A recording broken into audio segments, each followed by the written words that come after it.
नमस्कार मंडळी मी बबनराव पाटील. मंडळी, फ्लाइंग मुवमेंट्स नितीन तेंडुलकर हे आपल्या यूट्यूब चॅनलमध्ये आम्ही दोघे तुम्हा रसिकांचे मनपूर्वक आम्ही स्वागत करतो. मंडळी, तुम्हाला तर माहिती की सध्या उडता उडता ही आमची मालिका चालली आहे, आमची गप्पांची मालिका चाललेली आहे.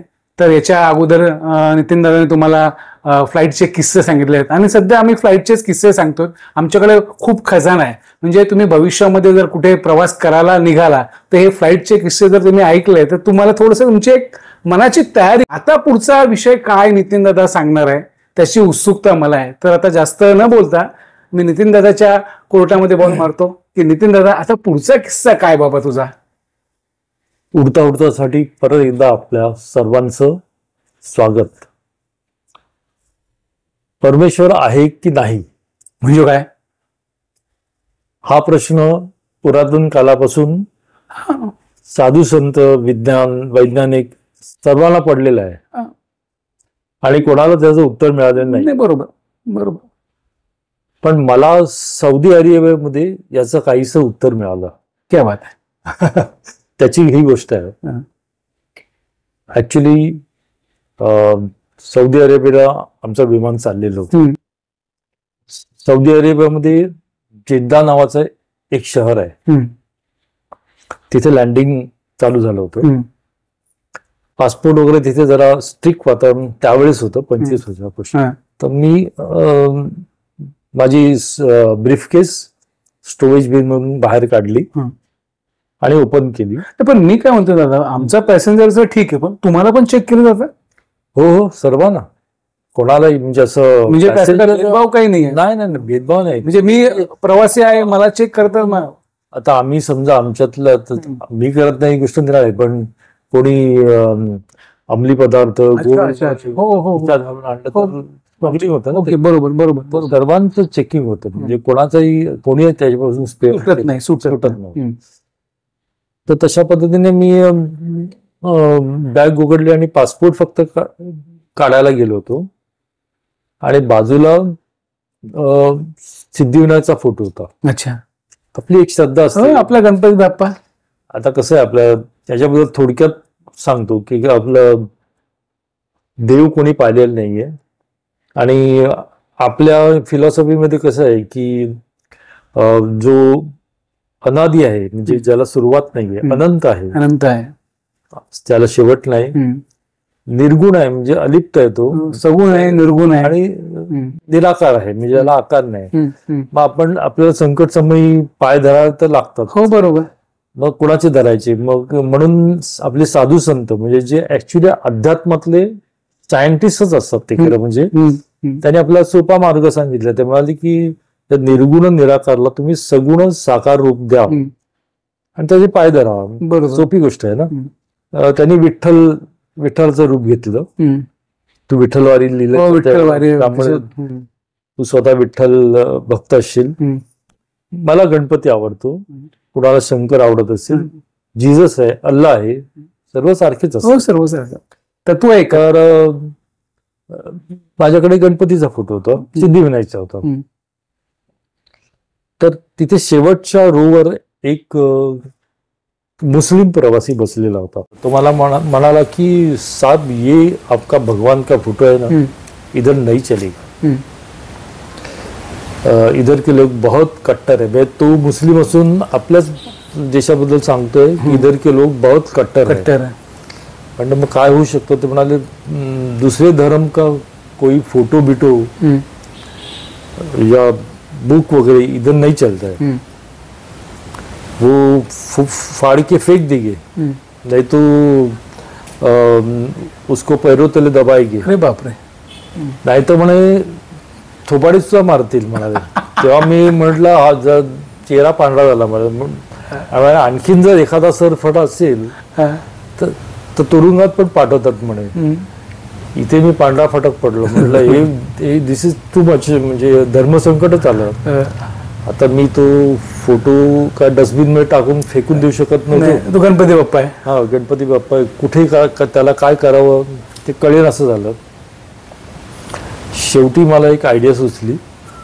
हे आमचा युनिफॉर्मचा ओव्हरकोट असतो ब्लॅक कलरचा, त्याच्या आतल्या खिशात, चोर खिशात, चोरासारखा तो मी लपवून ठेवला गणपतीचा फोटो. हे चोरी केलेली तेवढीच चोरी माझ्याकडे. अच्छा. गणपतीचा फोटो मी आत ठेवला आणि मग आम्ही कस्टम्स मध्ये आलो. कस्टम मध्ये ट्रॉली घेतली, त्याच्यावर सूटकेस ठेवली, ब्रीफकेस ठेवली आणि तो ओव्हरकोट खेळीबिळीने असं वरती ठेवून दिला.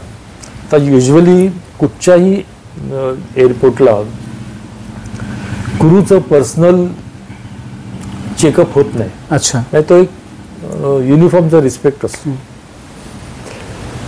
त्यामुळे जनरली कोणी ओव्हरकोट किंवा हे असं तपासत नाही unless they get some information की समजा गोल्ड वगैरे कोणी कॅरी केलं वगैरे असं मिळालं असेल तरच, अदरवाईज होत नाही.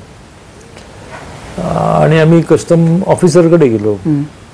माझा जो कस्टम ऑफिसर होता ना तो नेमका अतिशय तिरसट निघाला. तुमचं बॅड आणि माझं बॅड लक होतं त्यावेळेस. त्यांनी माझी बॅग ओपन केली. बॅगेमध्ये काय असणार, कपडे. माझ्याकडे अंमली पदार्थ नव्हते, दारू नव्हती, सिगरेट नव्हते, काही चोरून आणली एकच गोष्ट होती पण ती खिशात होती, सिद्धिविनायकचा फोटो. तर बाकीचं त्याला काय मिळणार, काही नाही. पण ते बघताना सुद्धा तो माझ्याकडे अशा रीतीने बघत होता. त्यामुळे मला असं वाटत होतं की मी स्मगलर सारखा दिसतो की काय, एखादा चोरासारखा, बुरट्या चोरासारखा दिसतो की काय, असं मला दाढीमुळे असं मला वाटायला लागलं होतं त्याच्या चेहऱ्याकडे बघून. आणि तो प्रत्येक गोष्ट चेक करताना माझ्याकडे सारखा बघत होता. आणि दोन्ही बॅगामध्ये त्याला काहीच सापडलं नाही. म्हटलं बहुतेक मी सुटलो असं मला वाटलं. पण तेवढ्यात त्यांनी अतिशय उद्दामपणे बोलाव म्हणजे काय ओव्हरकोट मागितला. आणि तिथे माझ्या छातीचे ठोके चुकले. म्हटलं बापरे, सगळे जे काय आहे तो भानगड आहे ती तिथेच आहे. आता एक स्क्वेअर कट पाडणार, आता बसणार. त्यांनी पहिल्यांदा बाहेरच्या खिशात हात घातला, त्यात काय त्याला सापडलं नाही, असं चिंगम वगैरे काय सापडलं असेल. दुसऱ्या खिशात हात घातला, तिथे पण काहीच नाही, पेन वगैरे. महत्वाचे म्हणजे आतले खिसे होते. आणि त्याने माझ्याकडे बघत चक्क आतल्या खिशात हात घातला. माझा श्वासच बंद पडला होता. पण सुदैवाने तिथून काही निघालं नाही. आणि मग त्यांनी चौथ्या खिशात हात घातला. इथे 200% विकेट होती माझी. आणि त्यामुळे माझा नकळत गालावर हात गेला, डाव्या हातात, बहुतेक थोबाडीत बसणार आहे जोरात. आणि मी तुरुंगातला वर्णन आठवायला लागलं की तुरुंगात मला अनुभव नाही ना, आतापर्यंत गेलो नव्हतो. म्हटलं कसं असेल बाबा तिथे, काय असेल, जेवणाखाण्याची व्यवस्था असते, झोपण्याची व्यवस्था, हे सगळे विचार चालले असताना आणखीन एक वाईट विचार माझ्या डोक्यात आहे की त्या फोटो हाताला लागला, ते फाडून फेकून हे करतील. तेव्हा मी परमेश्वराकडे व्याकुळपणे प्रार्थना केली की देवा, मला जेवढं करता आलं तेवढं मी केलंय.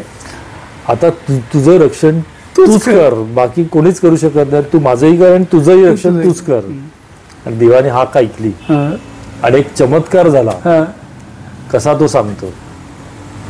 त्यांनी चौथ्या खिशात हात घातला आणि अचानक यास्मिन म्हणून कोणीतरी पलीकडच्या एका ऑफिसरने हाक मारली. आपण त्याचं नाव कास्मिन धरूया. यास्मिन आणि कास्मिन या दोघांमध्ये मग काहीतरी बोलचाल चालू, संवाद झाला. आणि तो इतका महत्वाचा होता की एका हातात त्यांनी माझा कोट धरलेला होता, चौथ्या खिशात त्याचा हात पण होता. माझं लक्ष तिथेच होतं.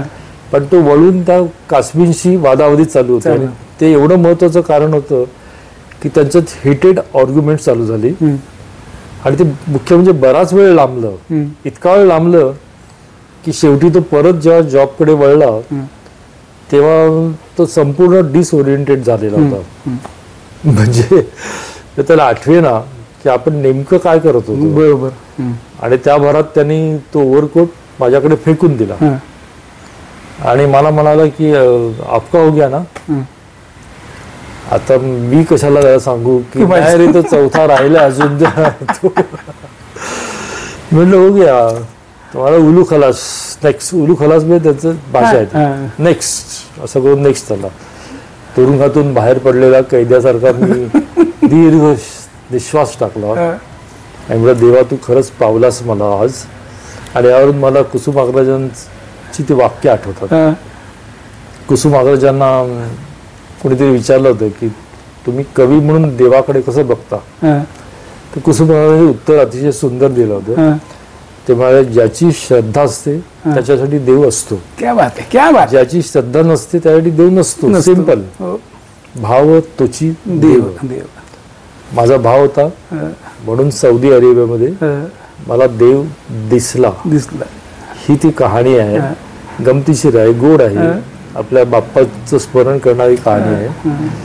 तर पुन्हा आपण भेटू अशाच काही वेगळ्या घटनांच्या संदर्भात.